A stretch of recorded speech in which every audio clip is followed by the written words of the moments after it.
멀쩡한 의사들의 본격 재능 낭비 프로젝트 나는 의사다 시즌4 보이는 라디오입니다.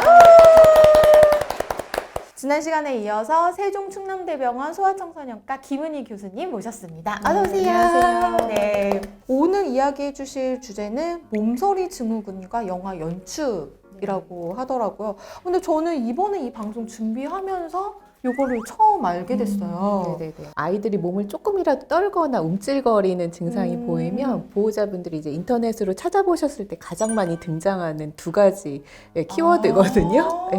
근데 이제 영아연축 같은 경우에는 굉장히 심각한 뇌전증 중에 하나고요. 네. 이제 몸서리 증후군은 영유아 시기에 정상적으로 보일 수 있는 이상 행동 중에 하나인데 이제 영아연축은 이제 연축이라고 하는 특징적인 발작을 하는 뇌전증이고 이게 영아 시기에만 주로 나타난다고 해서 영아연축이라고 보통 얘기를 해요. 근데 연축이라는 거는 이제 몸이 갑작스럽게 한 1, 2초 정도 근육의 수축이 보통 이제 몸통과 팔다리에 일어나면서 이렇게 움찔하는 형태로 나타나는 발작이고요. 한두 번 하는 경우도 있지만 좀 심한 아이들은 막 10번 이상을 반복적으로 움찔움찔 하면서 발작을 하게 되고 이렇게 앉아서 움찔할 때는 갑작스럽게 몸이 이렇게 숙여지기 때문에 약간 절을 하는 것처럼 보이는 그런 특징적인 형태의 발작을 의미합니다. 영유아 시기에 이제 소아 뇌전증 중에서는 2% 정도 차지하는 이제 뇌전증 중에 하나이고요.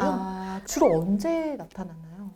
여러 가지 원인에 의해서 생길 수 있는데 이제 가장 대표적인 거는 이제 선천적인 어떤 뇌의 기형이 있거나 뇌의 손상이 있거나 이런 경우에 이제 많이 나타날 수 있고요. 그리고 여러 가지 이제 유전자의 돌연변이에 의해서 이제 뇌신경계의 발달에 이상이 있는 경우에도 이런 영아 연축들이 나타날 수 있어서 원인은 굉장히 다양합니다. 그 영아연축 발작을 좀 보여주는 영상을 준비해 주셨다고요? 네네네. 보시는 것처럼 아이가 앉아 있는 상태에서 몸을 갑작스럽게 수축하면서 움찔거리는 형태로 그래서 이제 저렇게 굽히는 형태로 하는 연축도 있는데 또 반대로 이렇게 만세하듯이 팔을 쭉 펴는 형태의 연축도 있고 이런 굴곡과 이제 신전이 혼합된 형태의 그런 연축도 있을 수 있습니다. 그러면 저 발작이 주로 어떤 경우에 나타나는 거예요? 물론 여러 가지 자극에 의해서도 유발이 될 수 있는데 보통 영아연축은 이제 수면과 관련이 돼 있는 걸로 알려져 있어요. 그래서 잠이 들거나 또는 잠에서 깰 무렵에 보통 이렇게 여러 차례 몰아서 경련을 하는 경우가 많고요. 아니면 뭐 음식을 먹거나 이제 손으로 만지거나 어떤 감정의 변화 등 여러 가지 자극에 의해서도 유발될 수 있습니다. 이 영아연축 같은 경우에는 부모가 어떻게 좀 대처를 해줘야 될까요? 사실 영아연축은 뭐 영상에서 보셨다시피 막 길게 지속이 되면서 뭐 아이의 호흡이 심하게 나빠지거나 이런 경련은 아니기 때문에요. 만약에 이제 뭐 저런 증상으로 응급실에 오셨다고 해도 어떤 바로 뭐 응급조치가 필요하거나 그런 건 아니거든요. 근데 어쨌든 저런 모습이 자주 반복적으로 보인다고 하면 빠른 검사를 통해서 영아연축으로 진단이 되면 이제 바로 항경련제 치료를 해야 하기 때문에 가능하면 신속하게 병원에 내원해 주시는 것이 필요합니다. 그럼 병원에 가면 주로 어떤 검사를 하게 되나요? 뭐 다른 발작과 마찬가지로 이제 뇌 영상 검사, CT나 MRI 검사하고 이제 중요한 건 뇌파 검사가 이제 진단에 매우 중요한데요.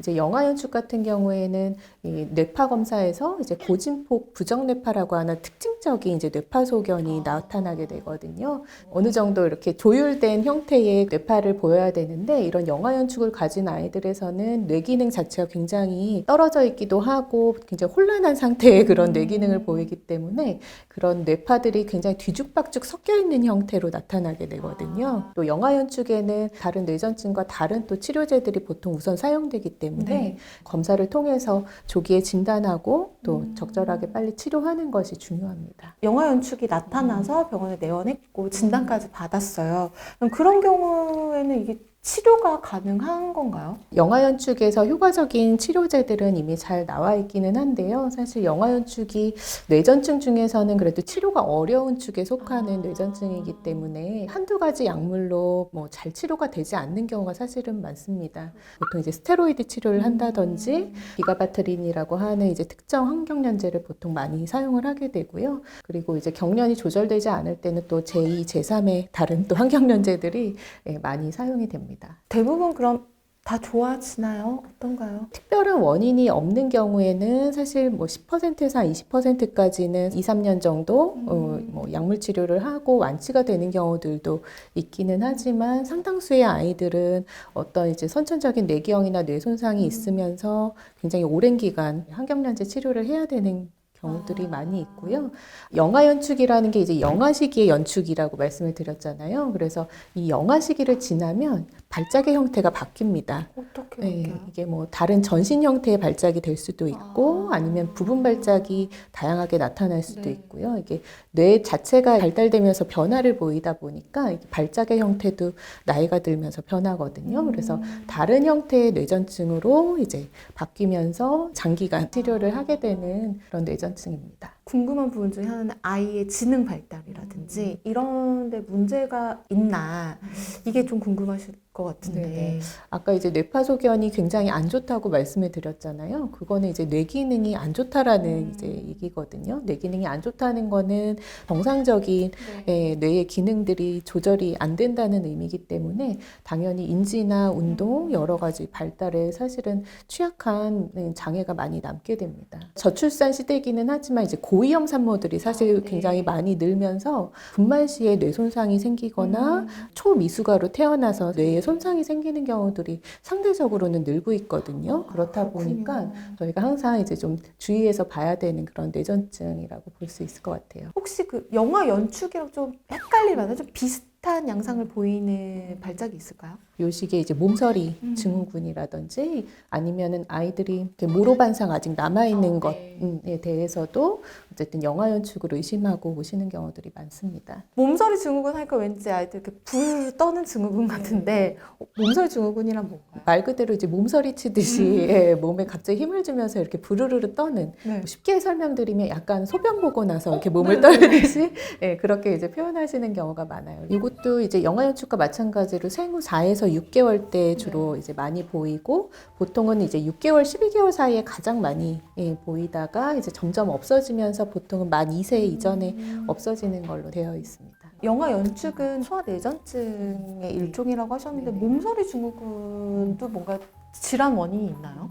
사실 뭐 질환이라고 하기도 뭐할 정도로 이거는 사실 뭐 정상적인 아이들에서도 흔하게 보일 수 있는 행동 이상이라고 할 수가 있는데요. 정확한 사실 발생기 전은 아직도 잘 밝혀져 있지는 않아요. 대부분의 어떤 자극이나 감정 변화에 따라서 아이들이 이런 행동을 보이게 되는데 특히 이제 식사를 할 때 많이 보이거든요. 그래요? 기분이 좋을 때라든지 예, 그래서 이런 감정 변화가 많은 자극이 됩니다. 영아 연축과 몸서리 증후군이 좀 비슷하다고 하셨는데 가장 큰 차이점이 뭐예요? 몸의 동작이 사실은 어느 정도 구분이 되거든요. 갑자기 몸에 힘을 주면서 이렇게 부르르 떠는 양상으로 좋아하는 동영상을 보던 중에 너무 기뻐서 그런 보였던 거군요. 행동 같아요. 네네. 네. 좀 흔하게 나타나는 건가요? 네, 뭐 이게 수치상으로 뭐 정확하게 말씀드리긴 어려운데 비교적 흔하게 사실은 보일 수 있는 증상입니다. 조부 발작도 지금 보니까 그렇게 길게 나타나진 않는데 한 대략 어느 정도 지속이 되나요? 사실 보통은 뭐 5번 이내로 이렇게 떨다가 멈추는 경우들이 많이 있고요. 5분, 10분 길게 이어지는 경우는 별로 없습니다.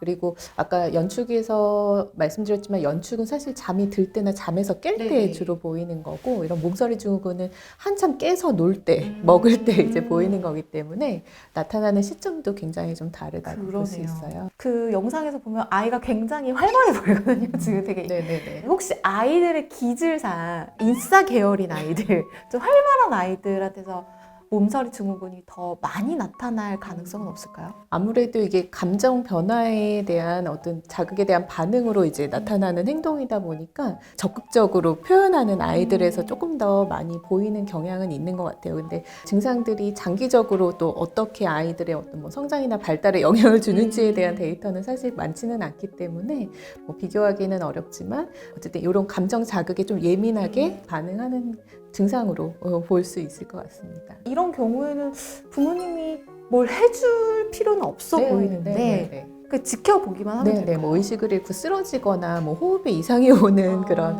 이상 행동은 아니기 때문에요. 일단 관찰하시고 뭐 가능하시면 동영상을 너무 자주 관찰이 된다면 이제 동영상을 찍어서 또 뭐 전문의 선생님과 상담을 해보시면 도움이 되실 것 같습니다. 제가 기분이 좋을 때 나타나잖아요. 얘랑 과하게 놀아준다거나 이러면 안 되는 거예요. 근데 사실 저런 이제 몸 떨림이 뭐 아이한테 큰 불편을 준다거나 건강에 이상을 주는 거는 아니기 때문에요.